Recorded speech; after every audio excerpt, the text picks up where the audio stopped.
Why the New Orleans Saints could be major sleepers in 2025. Ladies and gentlemen, playoff run possible. Damn. All right. Off the bench, Jacob Hester, Matt Flynn. So we are really pivoting here. So most of what we've seen so far this offseason from everyone is doom and gloom. It's very much Saints aren't this, Saints aren't that, salary cap hell, whatever. And now we are pivoting the whole way. So I'm excited to see what the boys got to say right here. Let's go. I have no idea what to believe or what not to believe when it comes to the New Orleans Saints.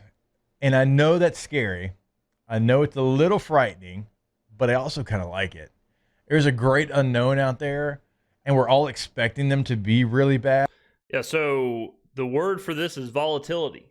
Saints have a lot of volatility. Anytime a team has a lot of question marks or a lot of unknowns, like the Saints right now, when you have either Spencer Rattler or Tyler Shuck as your quarterback, you have a top 10 pick at left tackle, you've got a completely new coaching staff, you have a rookie head coach, you got 9 draft picks. Anytime that happens, yeah, there's a lot of volatility. Now, I've been saying you have to enjoy the journey. And there is something fun in the unknown. There is something fun in the finding out process. I've used this metaphor before, but when I was playing Madden back in the day, yeah, it was fun to roll and just dominate and win Super Bowls and keep trugging along with the best players or whatever. But there was something really fun about whenever your franchise quarterback retired or you had to trade him or you got whatever and you had to start new and you had to draft a new franchise quarterback. Is he going to work out? Is this guy going to be the one? There was something fun in the rebuild. There was something fun in that exploratory process. And the Saints are in that exploratory process in multiple different positions, including the coaching staff. But sometimes when you have a young team, mixed with certainly some savvy vets, but you got a young team, you got a young quarterback. Especially with a new coach and a new young coach. You don't know any better. Yeah, we tend to forget because we look at the injuries they had last year and how bad it kind of was, how ugly it looked last year. You tend to forget that going into the offseason, you want to say, man, it's not going to be good. We don't have the answers here. There's a question mark there. We got a young quarterback, new coach. What are we going to do? Blah, blah, blah, blah. You tend to forget that there's a roster full of NFL football players on that team. Oh, yeah. And they're all pretty damn good. Well, that is kind of crazy. Now, Matt, you are right. Like, if you look at a team full of suck like the Cleveland Browns, you can see, like, yeah, this team's not very good. You look at the New Orleans Saints, you're like, well, and I'm not even saying just like from me. Like, you go to Pro Football Focus, you look at the grades there, you go to any ranking site, whatever, there's a million of them. Eric McCoy is a top 5 center. Alvin Kamara is a damn good running back. Chris Olave, damn good receiver. Okay? Demario Davis, damn good linebacker. And you're looking around like, all right, well, I mean, certainly do worse at those positions. There's something there. All right. Felice Fuaga, he's a young player developing. Kelvin Banks, top 10 pick, left tackle. There is not a lot of teams that's walking into the season with what the Saints are walking into the season with. If you let's just say what it is.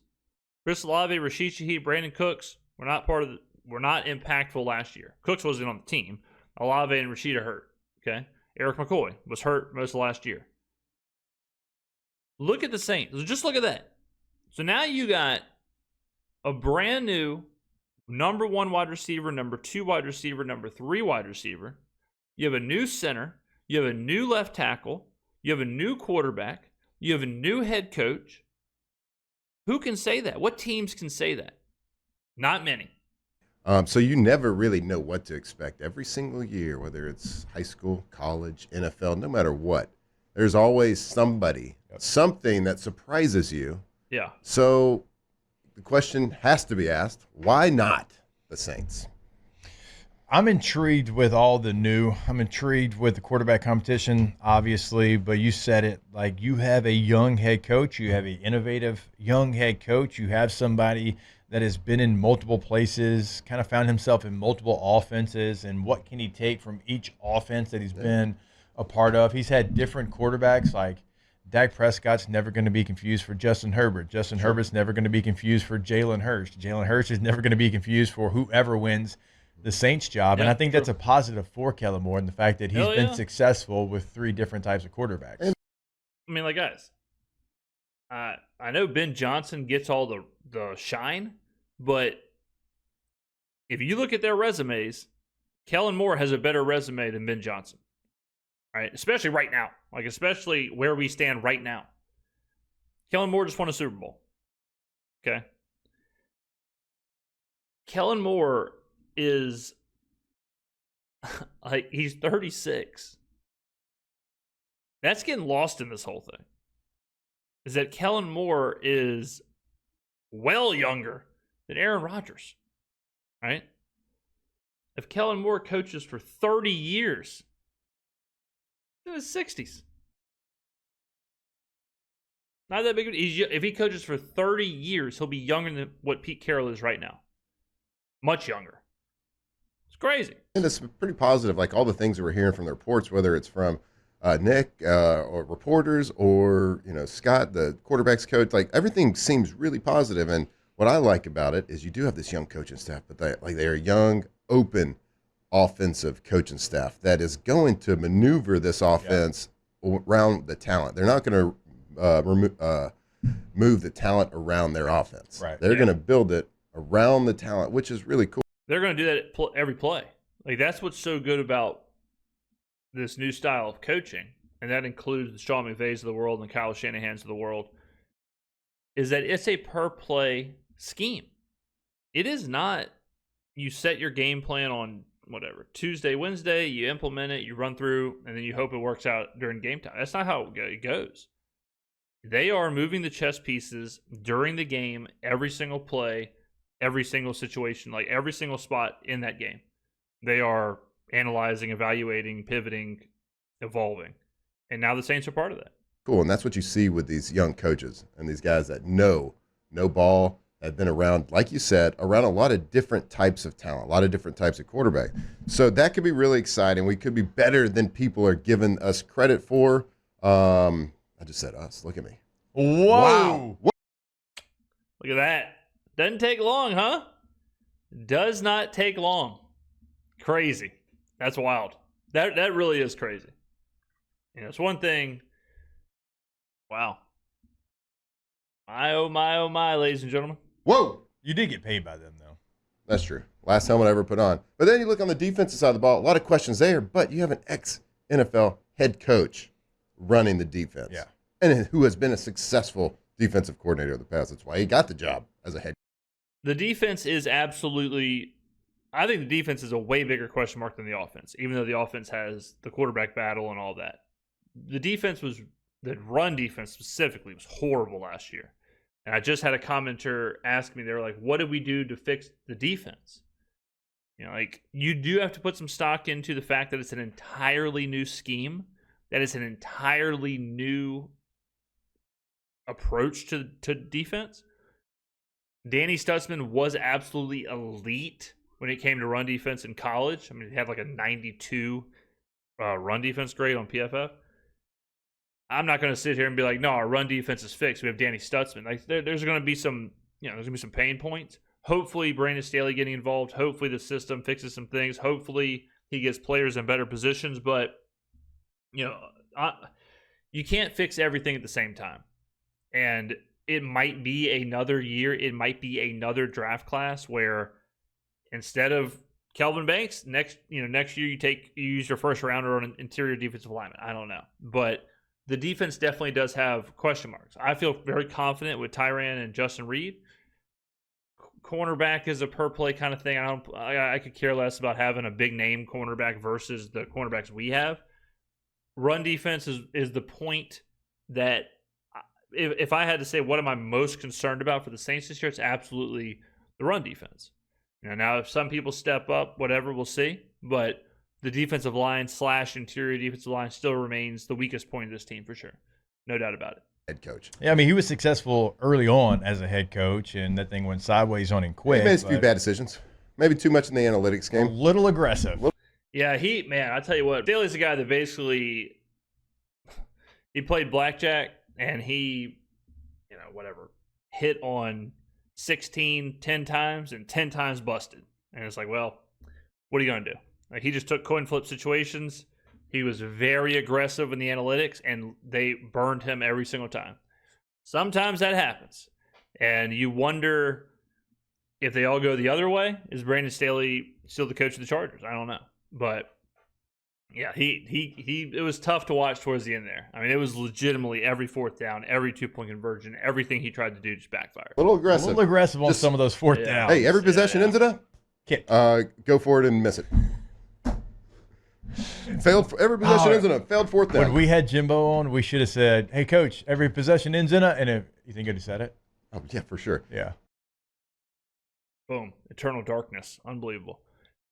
I am absolutely not going to sit here and tell you I think the Saints are going to make the playoffs. I do not think that. I would not bet on that. I do not, whatever. But when you do have a highly volatile team, you do have to allow for the chance of success.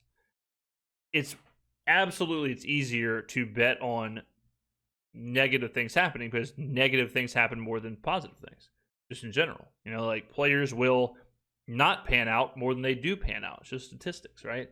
So, I'm absolutely not blowing smoke up your ass, for a lack of a better term. All right. But if you are going to acknowledge that the Saints are a high volatility team with a lot of question marks and a lot of unknowns, you do have to build out your ranges factoring that in. You can't just say, no, Tyler Shuck for sure is going to suck. No, Kellen Moore's for sure going to suck. What if they don't? What if? Tyler Shuck doesn't even have to be what Jaden Daniels was last year. He doesn't even have to be what C.J. Stroud was 2 years ago, right? Or Spencer Rattler, or whoever. Let's say they have the same rookie year as Mac Jones. Like Mac Jones was, they thought, the next Tom Brady his rookie year. So, I mean, Bo Nix last year. Like Bo Nix was fine last year. You've got a lot of question marks about him. Now, it depends on who you ask. If you ask EPA, how good was he actually? Was he a product of the system? Talk about that a different day. Okay, you just have no clue what can happen in sports. Look at Brock Purdy.